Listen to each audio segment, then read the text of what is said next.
Disabled villagers from a community close to Whitby have delivered a petition to North Yorkshire County Council and the management of the Camp Hill Village Trust charity.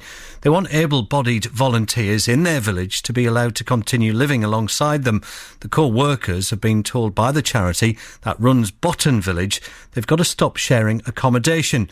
Camp Hill Village Trust says they're breaking tax rules by doing so and incurring heavy costs for food, holidays and private healthcare.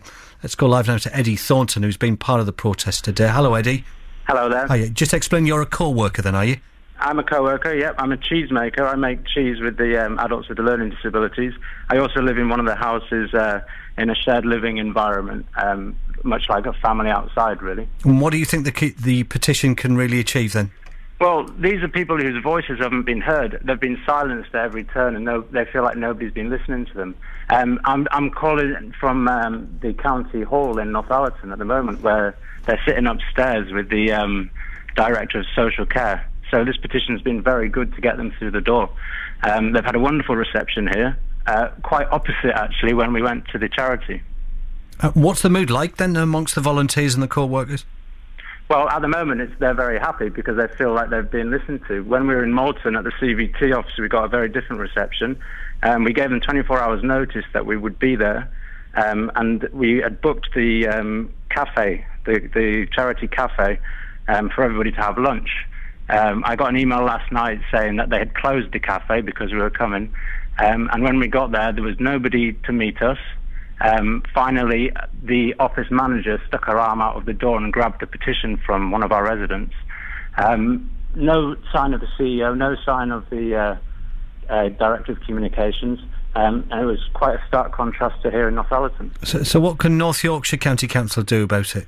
Well, they control the funding for the village. They would have a lot of sway, I think, if they decided that they would like to support us in our bid for independence from the charity, because that's what we're actually going for now. We feel like all dialogue has failed, and it's time to have a divorce, really. Is there still there's no dialogue at all between yourselves as a group and the trust, is they go through the motions. I mean, there was a big mediation session in London recently, whilst at the same time they were planning to send notices of quit to all the co-workers.